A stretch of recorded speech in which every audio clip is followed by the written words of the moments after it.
terrorist. Sudarshan Kalabhavan for he a terrorist.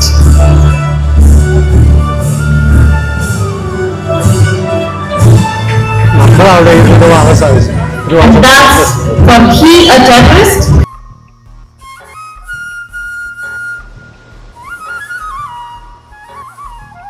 നമസ്കാരം. സുദർശൻ കലാഭവൻ. ഇന്ന് അദ്ദേഹത്തിൻ്റെ വിശേഷങ്ങളുമായാണ് നിങ്ങളുടെ മുന്നിൽ ഞാൻ എത്തിയിരിക്കുന്നത്.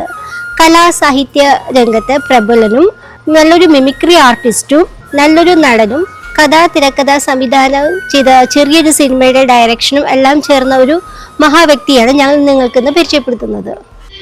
നമസ്കാരം. നമസ്കാരം. ഇതിനെ സാറിന്റെ ഫാമിലിയെ കുറിച്ച് ചോദിക്കാം. ഞാൻ ഇവിടെ കലൂര്, എറണാകുളം കലൂരാണ് താമസിക്കുന്നത്. ആശ്രമലയിൽ എന്ന ഇതിലാണ് നമ്മുടെ വീടിരിക്കുന്നത്. ഭാര്യയും 2 പെൺകുട്ടികളുമാണ്. മക്കള് അവര് ബാംഗ്ലൂരാണ് സെറ്റിൽ ചെയ്തേക്കുന്നത്. ഔദ്യോഗികമായിട്ട് ഉള്ള തിരക്കും ജോലിയും ഒക്കെ ആയിട്ട് ബാംഗ്ലൂരാണ് അവർ സെറ്റിൽ ചെയ്തേക്കുന്നത്.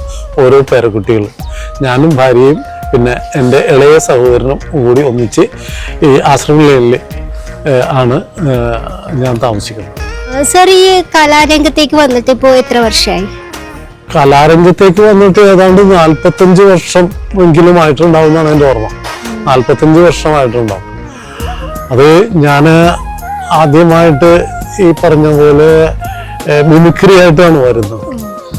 അപ്പോൾ അതിൽ മിമിക്രി ചെയ്ത് ഞാൻ എൻ്റെ ഒരു സുഹൃത്തിനെ അവിടെ ഇത് കാണിച്ചു കൊടുത്തപ്പോൾ കുഴപ്പമില്ല, നമുക്ക് ഇത് സ്റ്റേജുകളിൽ അവതരിപ്പിക്കാമെന്ന് പറഞ്ഞു തുടങ്ങി.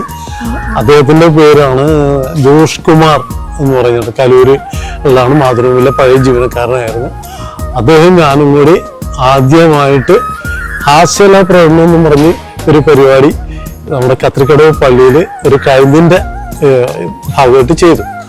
അതിൽ ശബ്ദാനുകരണമാണ് ഞാൻ കൂടുതൽ ചെയ്തത്. അതിനെല്ലാത്തിനും എനിക്ക് ആദ്യമായിട്ട് കയ്യടി ലഭിച്ചു. അപ്പൊ ഇന്നത്തെ സംവിധാനമല്ല, സൗണ്ട് സിസ്റ്റത്തിന് നമ്മുടെ നാടൻ ഭാഷയിൽ പറഞ്ഞ കോളാമ്പിയിൽ 4 സൈഡ് മൈക്കിലാണ് പറഞ്ഞതെങ്കിലും അന്ന് അവിടെ കൂടിയ ജനങ്ങൾ എന്നെ അകമഴിഞ്ഞ് പ്രോത്സാഹിപ്പിച്ചു. അതായിരുന്നു എൻ്റെ ആദ്യത്തെ കലാരംഗത്തെ ഒരു അംഗീകാരം എന്ന് പറയുന്നത്. പിന്നീട് സാറ് ഒരു നല്ലൊരു സംവിധായകനും തിരക്കഥാകൃത്ത്, സാറ് തന്നെ സംവിധാനം ചെയ്തതും തിരക്കഥ എഴുതി കഥ എല്ലാം സാറിന്റെ തന്നെയായ ഒരു ഹി എ ടെററിസ്റ്റ്, അവനൊരു ഭീകരവാദി. അതിന് നമ്മുടെ തൃശ്ശൂർ തട്ടകത്തിന്റെ സാംസ്കാരിക കലാവേദിയുടെ ഒരു അവാർഡ് ലഭിച്ചില്ലായിരുന്നു. അതിനെ കുറിച്ചൊന്ന് പറയൂ ആ സിനിമ. അതായത് ഞാനൊരു പ്രവാസിയാണ്. 1989 ഡിസംബർ 3 ഞാൻ ഗൾഫില് ഉപജീവനാർത്ഥം പോയി. അപ്പൊ അവിടെ വെച്ച് ഞാൻ കണ്ടുമുട്ടിയ വിവിധ രാജ്യങ്ങളിലുള്ള സഹോദരങ്ങൾ, അതില് എനിക്ക് ഏറ്റവും മറക്കാൻ പറ്റാത്ത ഒരു പാകിസ്ഥാനി ഉണ്ടായിരുന്നു. അദ്ദേഹം എന്നേക്കാൾ ഒരു 10-12-15 വയസ്സിന് മൂപ്പുള്ള ആളാണ്, ട്രെയിലർ ഡ്രൈവറാണ്. അപ്പൊ അദ്ദേഹമായിട്ടുള്ള ആ സഹകരണവും സ്നേഹവും അത് ദേശങ്ങൾക്കും ഭാഷകൾക്കും വർണ്ണങ്ങൾക്കും വർഗങ്ങൾക്കും രാജ്യത്തിനും അതീതമായിട്ട് ഉള്ളതാണെന്ന് ഞാൻ അവിടെ നിന്ന് മനസ്സിലാക്കി. ഒരു അമ്മയുടെ ഉദരത്തിൽ പിറന്നില്ലെങ്കിൽ പോലും നമുക്ക് സഹോദരങ്ങളും ആകാം എന്ന് ആ ജീവിതം എന്നെ പഠിപ്പിച്ചു. അതിൽ നിന്ന് ഉൾക്കൊണ്ട് ഞാൻ കഥയും തിരക്കഥയും സംഭാഷണവും സംവിധാനം നിർവഹിച്ച അതിന് ഈ പാകിസ്ഥാനി ആയിട്ടുള്ള വേഷവും ചെയ്തുകൊണ്ടാണ് ഞാൻ ആ സിനിമ ചെയ്തത്.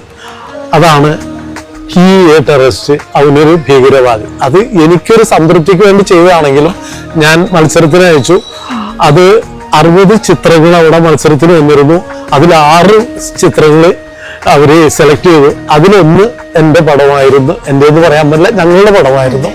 ആ പടത്തിന് അവര് മികച്ച കാലിക പ്രാധാന്യമുള്ള സിനിമയ്ക്കായിട്ട് അംഗീകാരം നൽകുകയും ആ 6 പടങ്ങൾ പ്രദർശിപ്പിക്കുകയും അവിടെ ഇരുന്ന ആൾക്കാരെ അഭിസംബോധന ചെയ്യാനുള്ള അവസരവും എനിക്ക് കിട്ടി. സാർ ഒരു മിമിക്രി ആർട്ടിസ്റ്റ് ആയിരുന്നല്ലോ കലാഭവനിൽ, അല്ലെ? അതായത് 1981 മുതൽ 86 കാലഘട്ടങ്ങളിലായിരുന്നു അവിടെ ഉണ്ടായിരുന്നത്. ആ സമയത്ത് സാറിന്റെ ഒരു എക്സ്പീരിയൻസ് ഒക്കെ ഒന്ന് പറയാമോ? അത് ശരിക്കും പറഞ്ഞാല് നമ്മൾ ഒരിക്കലും പ്രതീക്ഷിക്കാതെ കലാഭവന്റെ ബാനറിൽ നമ്മൾ പരിപാടിക്ക് പോവും കയറും എന്നുള്ള എല്ലാ ആർട്ടിസ്റ്റുകളുടെ സ്വപ്നമാണ്. അപ്പൊ യാദൃശ്യമായിട്ട് എനിക്ക് അങ്ങനെ ഒരു അവസരം ഉണ്ടായി. അതായത് അവിടെ ചെയ്തിരുന്ന ആൾക്കാർക്ക് ബിസി ആയിപ്പോയി, രണ്ടുപേരും വന്നില്ല. അപ്പൊ അർജന്റായിട്ട് രണ്ട് ആർട്ടിസ്റ്റുകൾ വേണം. അങ്ങനെ ഇന്നത്തെ നമ്മളെ പ്രിയങ്കരനായ, നമ്മുടെ എല്ലാം പ്രിയങ്കരനായ ഹരിശ്രീ അശോകൻ എന്നെ തേടി വരികയാണ്. ഇതിക്ക് മുമ്പ് ഞങ്ങള് ഒന്നിച്ച് പ്രോഗ്രാം ചെയ്തിട്ടില്ല. അത് അശോകൻ വന്നു, ഞാൻ പറഞ്ഞു റിഹേഴ്സൽ വേണം. അതൊന്നും കുഴപ്പമില്ല, നമുക്ക് നാളെയാണ് പ്രോഗ്രാം, അപ്പൊ അത് ഒന്ന് നമുക്ക് കലാഭവന്റെ ബാനറാണ്, അതിൽ നമുക്ക് പോകണം എന്ന് പറഞ്ഞപ്പോ ഞാൻ അന്ന് ശരി പോവാം. അവന്റെ ധൈര്യത്തില്, ഹരിശ്രീ അശോകന്റെ ധൈര്യത്തിലാണ് സത്യത്തില് ഞാൻ ഇറങ്ങി പുറപ്പെടുന്നത്. അങ്ങനെ ഞങ്ങൾ രണ്ടും കൂടി കലാഭവനിൽ ചെല്ലുകയും ഇന്ന് അൻസാറ്, അതുപോലെ നമുക്ക് നമ്മളെ വേറിട്ട് സിദ്ദിഖ്, ലാല്, റഹ്മാൻ, ഇവരെല്ലാവരും ഉണ്ടെങ്കിൽ സിദ്ദിഖിനെ നേരത്തെ അശോകന് പരിചയമുണ്ട്, എൻ്റെ സ്കൂളിലെ സീനിയർ കൂടിയാണ്. അങ്ങനെ സിദ്ദിഖിന്റെ അടുത്ത് എന്ന് പറഞ്ഞപ്പോ സിദ്ദിഖ് അൻസാറിനെ വിളിച്ചിട്ട് പറഞ്ഞ്, അൻസാറെ ഇവരെ പുതിയ മിമിക്രിക്കാരാണ്, ഇവരെ ഒന്ന് ആദിലച്ഛനെ ഒന്ന് ഇൻട്രൊഡ്യൂസ് ചെയ്യണം എന്ന് പറഞ്ഞു. അങ്ങനെ അൻസാറ് ഞങ്ങളെ വിളിച്ചുകൊണ്ട് ആദിലച്ഛനടുത്ത് ഇൻട്രൊഡ്യൂസ് ചെയ്യുകയും അങ്ങനെ പൊൻകുന്നം പള്ളിയിലെ കലാഭവന്റെ ഗാനങ്ങളുടെ ഇന്റർവ്യൂവിന് മിമിക്രി സ്റ്റാർട്ട് ചെയ്യുകയാണ്.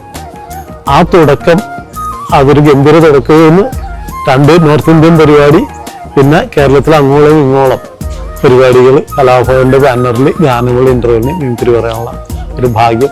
സാറേ ഏകദേശം ഒരു 5 വർഷം കലാഭവൻ ആ സമയത്ത് ജയറാമൊക്കെ ആയിട്ട് പരിപാടി അവതരിപ്പിച്ചിട്ടുണ്ട് തോന്നുന്നു. ജയറാമായിട്ട് ശരിക്കും പറഞ്ഞാല് ജയറാം കലാഭവനിൽ പറഞ്ഞതിന് മുമ്പ് ആണ് ജയറാമായിട്ട് പ്രോഗ്രാം ചെയ്തിരിക്കുന്നത്. ശരിക്കും പറഞ്ഞു ജയറാം കലാഭവനിൽ വരുമ്പോഴേക്കും ഞാൻ ജോലി അവിടുന്ന് കലാഭവനിൽ ഇറങ്ങുന്ന ഘട്ടമാണ്. ശരിക്കും പറഞ്ഞ ഞാൻ ജയറാമായിട്ട് പ്രോഗ്രാം ചെയ്തിട്ടുണ്ട്, എറണാകുളത്ത് അമ്പലത്തില് പ്രോഗ്രാം ചെയ്തിട്ടുണ്ട്, അവിടെയാണ് ആദ്യത്തെ പരിപാടി.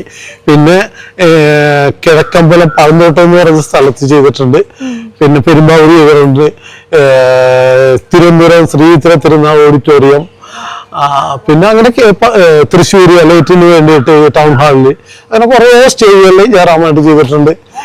ജയറാം മാത്രമല്ല, മച്ചാ മറീസ്, അങ്ങനെ പല പ്രമുഖ ആർട്ടിസ്റ്റുകൾ ഇന്നാള് നമ്മൾ വേർവിട്ട് പോയ നവാസ് അടക്കം, കലാഭവൻ സന്തോഷ് അടക്കം നിരവധി ആർട്ടിസ്റ്റുകളായിട്ട് ഒന്നിച്ച് പ്രോഗ്രാം ചെയ്യാനുള്ള ഭാഗ്യം ഉണ്ടായിട്ടുണ്ട്.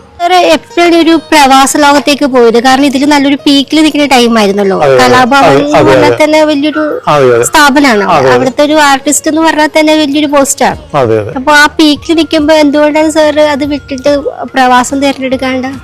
അതായത് വിവാഹത്തിന് ശേഷം നമുക്ക് ഈ കല അന്ന് ദാരിദ്ര്യമാണ്. അപ്പൊ കല ഉറച്ചു നിന്നാല് നമുക്ക് ബാക്കിയുള്ള നമ്മുടെ കുടുംബ ജീവിതത്തില് വരുമാനം അത്ര സുഗമമാകുമെന്ന് പറയാൻ പറ്റില്ല. അപ്പോൾ ഒരു ഫിനാൻഷ്യൽ സെക്യൂർ വേണം എന്ന് വിചാരിച്ചിട്ടാണ് 1989 ഡിസംബർ 3 കുവൈറ്റിലേക്ക് ചാടിയത്. എത്ര വർഷം നിന്ന് അവിടെ കുവൈറ്റില് പ്രവാസിയായിട്ട്? ശരിക്കും 21 വർഷം ഉണ്ടായിരുന്നു. അതിനിടയ്ക്ക് കുവൈറ്റിലാണ് ആദ്യം ചാടിയത്, കുവൈറ്റിൽ തന്നെയാണ് പ്രവാസ ജീവിതം അവസാനിപ്പിച്ചത്. ഇതിനിടയ്ക്ക് ഖത്തർ, ദുബായ് ഒക്കെ ജോലി ചെയ്തിട്ടുണ്ട്.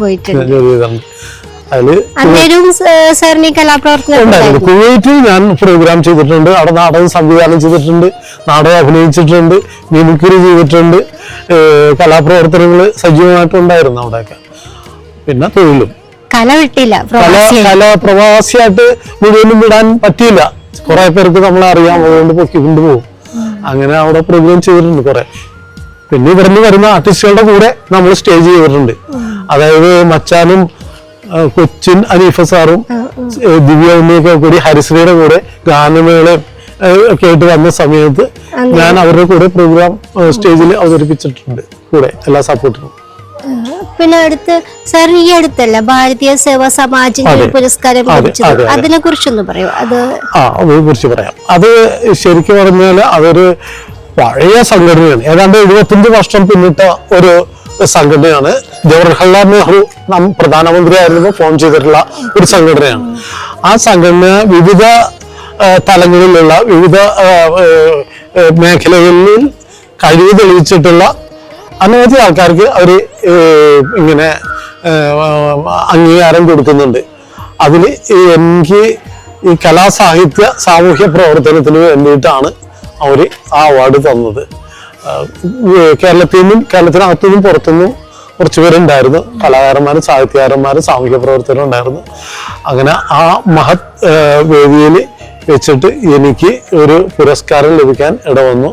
നമ്മുടെ മുൻ ഗവർണർ കുമ്മനം രാജശേഖരനാണ് ആ അവാർഡ് എനിക്ക് സമ്മാനിച്ചത്. സാറിന്റെ കുട്ടിക്കാലം, വിദ്യാഭ്യാസം, അതിനെ കുറിച്ചൊക്കെ ഒന്ന് പറയാമോ? പറയാനുള്ള കുട്ടിക്കാലം ഞാൻ ജനിച്ചു വന്ന സ്ഥലം ഇതൊക്കെ തന്നെയാണ്. അപ്പൊ ഞാൻ കലൂർ ഗവൺമെന്റ് ബോയ്സ് ഹൈസ്കൂളിലാണ് 10 വരെ പഠിച്ചത്.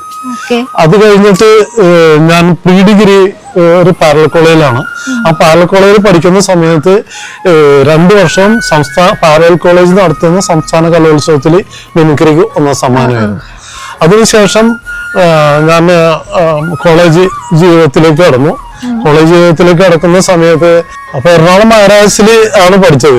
അത് ഒരു ഭാഗ്യമായിട്ട് കാണുകയാണ്. കാരണം മഹാരാജസ് എന്ന് പറയുമ്പോൾ ഒരു വല്ലാത്ത ഒരു നൊസ്റ്റാൾജിയാണ് നമുക്ക് ഉള്ളത്. ഒരുപാട് മഹാരാജന്മാര് അവിടുന്ന് പഠിച്ചിറങ്ങിയിട്ടുണ്ട്. നമ്മുടെ മമ്മൂട്ടി, വയലാർ രവി, പി ടി തോമസ്, സിദ്ദിഖ്, അൻസാറ്, പ്രസാദ്, ഇപ്പൊ അടുത്ത് വന്ന് നമ്മുടെ സലീം കുമാർ, സാജൻ പള്ളുരുത്തി, അങ്ങനെ നിരവധി അനവധി പ്രമുഖര് അവിടുന്ന് മഹാരാജസിന് പോന്നിട്ടുണ്ട്. ഞാനും മഹാരാജസിന്റെ ഒരു പുത്രിയാണ്. അപ്പൊ എന്റെ ജൂനിയറാണ് ഇവിടെ. സന്തോഷം. മഹാരാജസിന്റെ വിശേഷങ്ങളൊക്കെ ഒന്ന് പറയൂ. മഹാരാജസിൽ നമുക്ക് അവിടെ പഠിച്ച ഓരോ വിദ്യാർത്ഥികൾക്കും ഒരുപാട് കഥകൾ പറയാനുണ്ടാവും. അത് നമുക്ക് ഓരോരുത്തർക്കും അറിയാം. അപ്പൊ ഞാൻ പഠിച്ച കാലഘട്ടത്തില് വൈലോപ്പിള്ളി കവിതകളായിരുന്നു എനിക്ക് മലയാളത്തിന്റെ സെക്കൻഡ് ലാംഗ്വേജ് ആയിട്ട് ഞാൻ മലയാളമായിരുന്നു. അപ്പൊ വൈലോപ്പിള്ളി കവിതകളാണ് നമുക്ക് പഠിക്കാനുണ്ടായിരുന്നത്. അത് പഠിപ്പിച്ചിരുന്നത് ശർമ്മിഷ്ഠ ടീച്ചറാണ്. ഈ സെക്കൻഡ് ലാംഗ്വേജില് ഞാൻ ഒരു പീരീഡിന്റെ പകുതി മാത്രമേ ഇരുന്നിട്ടുള്ളൂ, ഇരിക്കാൻ സാധിച്ചിട്ടുള്ളൂ. ഞാൻ ജോലി ചെയ്തിട്ടാണ് പഠിച്ചിരുന്നത്. അപ്പൊ അതുകൊണ്ട് ആ അര ക്ലാസ്സിൽ ടീച്ചറിന്റെ ക്ലാസ്സിൽ ഒരു പ്രാവശ്യമെങ്കിലും ഇരിക്കണം എന്നുള്ള ആഗ്രഹം കൊണ്ട് മാത്രമാണ് അവിടെ കയറി ഇരുന്നത്. അതൊരു ഭയങ്കര സംഭവമായിരുന്നു. അത് നമ്മൾ പറഞ്ഞു നീട്ടണ്ട. ആ ബുക്കിൽ ഞാൻ എന്തായാലും ഡീറ്റെയിൽ എഴുതിയിട്ടുണ്ട്, എക്സ്പീരിയൻസ് എഴുതിയിട്ടുണ്ട്. ഇനി വരും കാലങ്ങളിൽ നമ്മുടെ എക്സ്പീരിയൻസ് ഓർമ്മക്കുറിപ്പുകളിൽ കോളേജ് ജീവിതവും മറ്റുള്ളതൊക്കെ എഴുതത്തക്ക കാര്യങ്ങൾ ഒത്തിരി ഉണ്ട്. ഞാൻ ഇസ്ലാമിക് ഹിസ്റ്ററി ആണ് എടുത്തത് BA-ക്ക്. അപ്പൊ അന്ന് ക്ലാസ്സിലുണ്ടായിരുന്ന എന്നെ പഠിപ്പിച്ചിരുന്ന അധ്യാപകര് ആയിട്ടുള്ള ചില ധന്യമുഹൂർത്തങ്ങളും സംഭവങ്ങളും ചിരിക്കാനും ചിന്തിക്കാനുള്ളതാണ്. അത് ഞാൻ പുസ്തക രൂപേണ ഇറക്കാൻ ഉള്ള ഒരു ചിന്തപ്പാടിലാണ് ഇപ്പൊ ശരിക്കും പറഞ്ഞത്. അതാണ് ഇപ്പൊ സാഹിത്യ രചന പുറത്തിറങ്ങാനുണ്ടെന്ന് പറഞ്ഞു.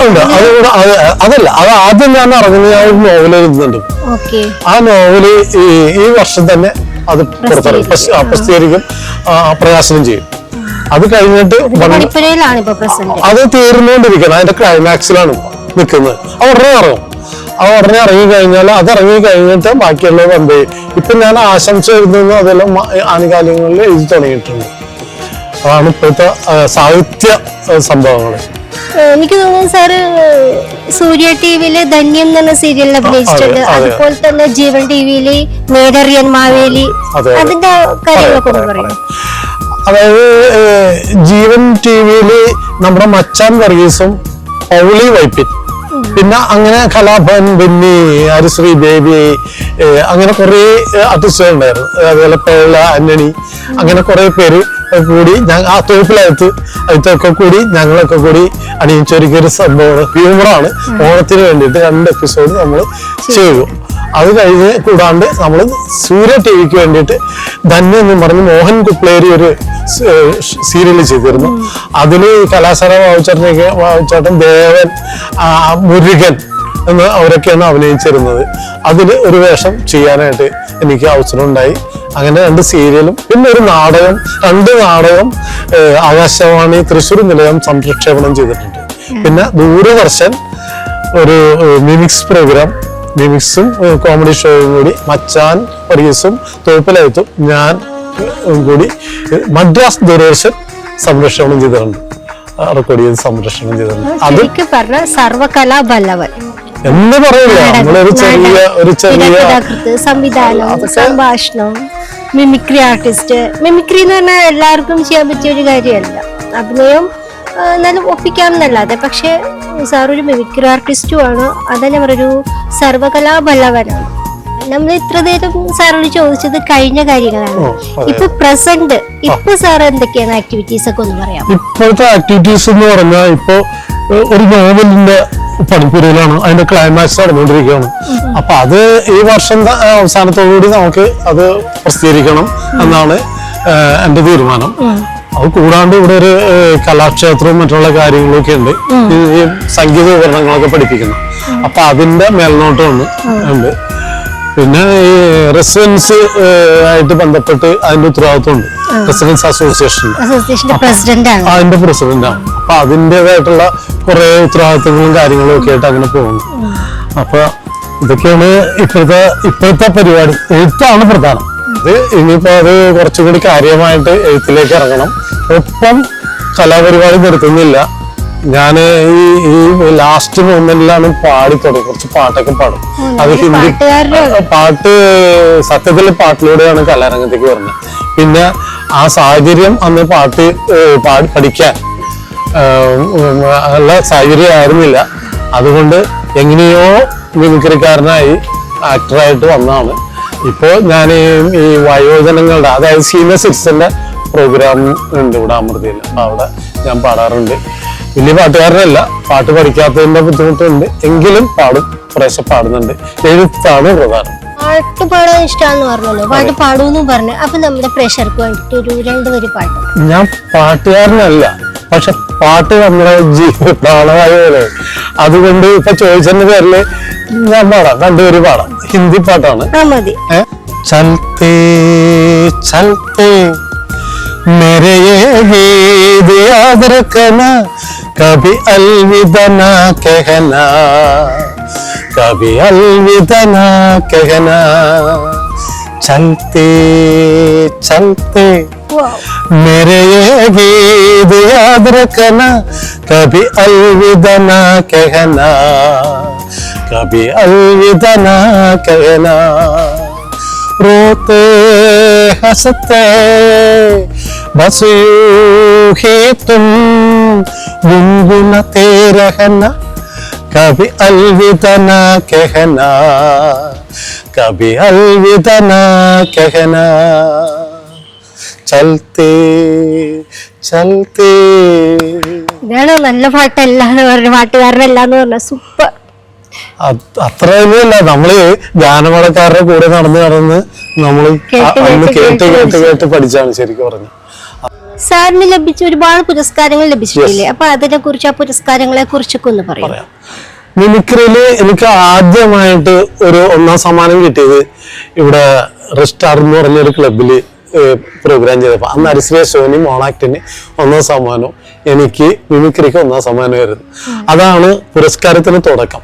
അതിനുശേഷം പാർലക്കോളേജിൽ വന്നപ്പോ സംസ്ഥാന കലോത്സവത്തിന് 2 വർഷം എനിക്ക് 1ാം സമ്മാനം കിട്ടിയിരുന്നു. പിന്നെ യൂണിവേഴ്സിറ്റി മഹാരാഷ്ട്ര പഠിക്കുന്ന കാലത്ത് ഇന്റർ കോളേജിയേറ്റ് മത്സരങ്ങളിൽ എനിക്ക് സമ്മാനം കിട്ടിയിട്ടുണ്ട്.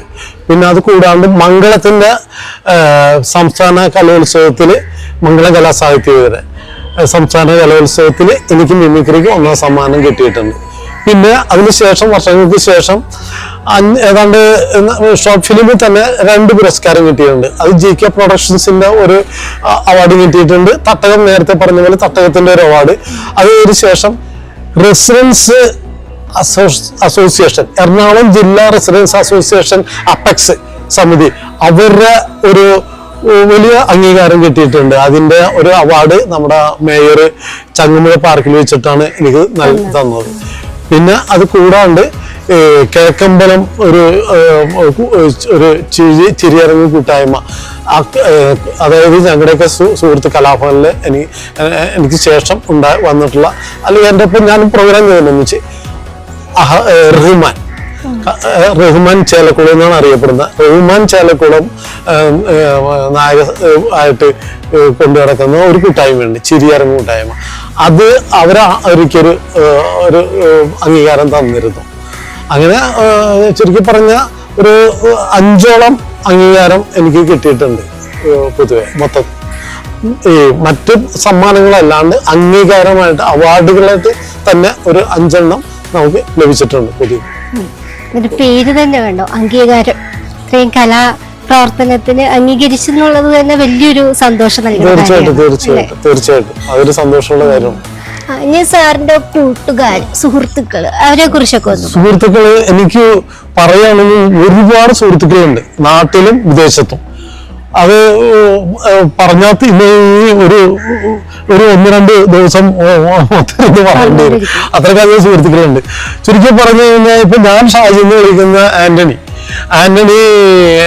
ഞങ്ങളൊക്കെ കൂടി, ഞാൻ ആദ്യം യുദ്ധത്തിൽപ്പെട്ട ഒരു മനുഷ്യൻ. അങ്ങനെ ഇവിടെ വന്നു കഴിഞ്ഞപ്പോ സംഗീത അക്കാദമി എന്നും പറഞ്ഞ് ടോളില് ഒരു സമിതി ഫോം ചെയ്തു. അതിൽ ടാറ്റോയും ടിറ്റോയും ഒക്കെയാണ് അതിന്റെ ആശാന്മാർ. അപ്പൊ ആ കൂട്ടത്തില് ഞാൻ, മച്ചാൻ മറീസ്, ടൈറ്റസ് വെള്ളാർപാടം, പിന്നെ നമ്മുടെ തോപ്പിലയത്ത്, പിന്നെ വേറെ 2-3 ഷാജി ഉണ്ടായിരുന്നു, cameraman Shaji. Correct, cameraman Shaji ഉണ്ടായിരുന്നു. ഷാജി എന്ന് ഞാൻ വിളിക്കുന്നത്, ഷാജിയുടെ ഒഫീഷ്യൽ നെയിം വേറെയാണ്, ആന്റണി ജോർജ് എന്നാണ്. പക്ഷെ ഞാൻ എന്നെ കുട്ടിക്കാലം മുന്നേറ്റ് കാണുന്നതാണ്. ഏതാണ്ട് ഈ പറഞ്ഞ വർഷങ്ങൾക്ക് മുമ്പേ 1990 കാലഘട്ടമാണ്, 91, 92 കാലഘട്ടമാണ് ഈ പറയുന്നത്. ആ കാലഘട്ടത്തില് ട്ടുള്ള ബന്ധമാണ്. അപ്പൊ അങ്ങനെ ഒരുപാട് സുഹൃത്തുക്കളുണ്ട്. അതിൽ ഞാൻ മിംസ് പരേഡ് ചെയ്യുമായിരുന്നു. ആ മിംസ് പരേഡിന്റെ ഭാഗമായിട്ട് ഈ പറഞ്ഞ ആൾക്കാരുണ്ടായിരുന്നു. പിന്നെ കലാഭവനിൽ ഒരുപാട് ആൾക്കാർ, അതായത് സിദ്ദിഖ് ലാൽ, അൻസാർ പ്രസാദ്, സൈനുദ്ദീൻ, NF റീസ്, നമ്മുടെ കലാഭവൻ റഹ്മാൻ, സന്തോഷ്, നവാസ്, ഇന്നാള് മരിച്ചുപോയ നമ്മുടെ അനീഫ്, കൊച്ചിൻ അനീഫ് കലാഭവൻ, അങ്ങനെ നിരവധി പേര് നമ്മുടെ സുഹൃത്തുക്കളാണ്. പിന്നെ സംഗീത സംവിധായകൻ ബേണി, അന്ന് ലീഡ് ഗിറ്റാർ വായിക്കുന്നത് ഓർക്കസ്ട്രയിൽ. പിന്നെ നമ്മുടെ പ്രിയങ്കരിയായിട്ടുള്ള ഗായിക തെന്നല്, ആകാശവാണിയുടെ അവതാരികയായിരുന്നു. അപ്പൊ തെന്നല് അന്ന് നല്ല അവിടുത്തെ ഒരു ലീഡിങ് ഗായികയാണ്. KB സുജാത അസല് ഗായികയാണ്. പിന്നെ ടെൽമ ഇവരൊക്കെയായിരുന്നു ഫീമെയില് പാടിയിരുന്നത്. മെയില് പാടിയിരുന്നത് ശരിക്കും പറഞ്ഞ് ജോണി, തമിഴ് പാടിയിരുന്നത് ജോണി അണ്ണൻ, ഞങ്ങൾ അണ്ണൻ എന്ന് വിളിക്കുന്ന ജോണി അണ്ണൻ, മോഹൻ, MJ സെബാസ്റ്റ്യൻ, പിന്നെ ജോയി, പിന്നെ ഒരു രാജശേഖരൻ, അരൂർ മനോഹരൻ, ഇവരൊക്കെ ആയിരുന്നു അന്ന് പാടിയിരുന്ന. ശരിക്കും പറഞ്ഞ സുഹൃത്തുബന്ധങ്ങളാണ് നമുക്ക് എപ്പോഴും കൈമുതലായിട്ടുള്ളത്. അപ്പൊ അതുകൊണ്ട് അത് ഇപ്പോഴും അവര് പണ്ടത്തെ സുഹൃത്തുക്കൾ ഇപ്പോഴും ഉണ്ട്. അതിനൊരു ഉദാഹരണമാണ് നമ്മുടെ ക്യാമറമാൻ ഷാജി, ആന്റണി ജോർജ്. മനസ്സിലായോ? എത്ര വർഷമായിട്ട് ചോദിച്ചാൽ ക്യാമറയോട് അത്രയും വർഷത്തെ, അതായത് 10-40 വർഷങ്ങൾ. വലിയൊരു കാര്യം, ഇത്രയും വർഷങ്ങൾ ഒരു സുഹൃത്ത് ബന്ധം മെയിൻറ്റെയിൻ ചെയ്യാന്ന് പറഞ്ഞത് വലിയ കാര്യമാണ്. അത് ഇപ്പത്തെ ബിസി ലൈഫിൽ എല്ലാവരും ബിസിയാണ്, ആരും പറഞ്ഞിട്ട് കാര്യമില്ല. അപ്പൊ ഒരു സുഹൃത്ത് ബന്ധങ്ങൾ ഇപ്പോഴും നിലനിന്ന് വർഷങ്ങളായിട്ട് നിലനിന്ന് പോവാന്ന് പറഞ്ഞാൽ വലിയൊരു കാര്യമാണ്. അത് സാറിന്റെ ഒരു ക്യാരക്ടറിന്റെ ഒരു നല്ലൊരു ഗുണം കൂടിയാണ്, സുഹൃത്ത് ബന്ധങ്ങൾ ഇപ്പോഴും നിലനിർത്തി പോവാന്നുള്ളത്. അപ്പൊ ഇത്ര നേരം സാറിന്റെ വിശേഷങ്ങളെല്ലാം ഞങ്ങൾക്ക് കൊണ്ട് പങ്കുവച്ചു. സാറിന്റെ കായിക രംഗത്തെക്കുറിച്ചും സാഹിത്യത്തെക്കുറിച്ചും ഫ്രണ്ട്സിനെ കുറിച്ചും ഫാമിലിനെ കുറിച്ചും എല്ലാം ഞങ്ങൾക്ക് വേണ്ടിയും നമ്മുടെ പ്രേക്ഷകർക്ക് വേണ്ടിയും എല്ലാ വിശേഷങ്ങളും ഷെയർ ചെയ്തതിന് സാറിന് ഒരുപാട് താങ്ക്സ്. എന്നെ നിങ്ങൾ ഇത്രയും നേരം ഈ അഭിമുഖം എടുത്ത് എല്ലാ വിശേഷങ്ങളും ചോദിച്ചറിഞ്ഞ, അത് മാത്രമല്ല വളരെ അടുത്ത് നിന്നുകൊണ്ടാണ് സംസാരിച്ചത്. അടുത്ത് നിന്നുകൊണ്ട് അതിനൊരു മറയില്ലാണ്ട്. അപ്പൊ അത്രയും ഫ്രീ ആയിട്ട് സംസാരിച്ച് ചോദ്യങ്ങൾ ചോദിച്ചു. എനിക്കറിയാവുന്ന ആൻസറുകൾ സത്യസന്ധമായിട്ട് ഞാൻ പറഞ്ഞിട്ടുണ്ട്. ഇത്രയും നേരം എന്നോട് സഹകരിച്ച എല്ലാവർക്കും, പ്രത്യേകിച്ച് ക്യാമറമാൻ അടക്കം, ഷാജിക്ക് അടക്കം നന്ദിയും കടപ്പാടും രേഖപ്പെടുത്തുകയും. ഇനിയും ഒരുപാട് ഉയരങ്ങളിൽ സാർ എത്തട്ടെ എന്ന് ഞാൻ ആത്മാർത്ഥമായിട്ട് പ്രാർത്ഥിച്ചുകൊണ്ട് നന്ദി. ഓക്കെ, സന്തോഷം.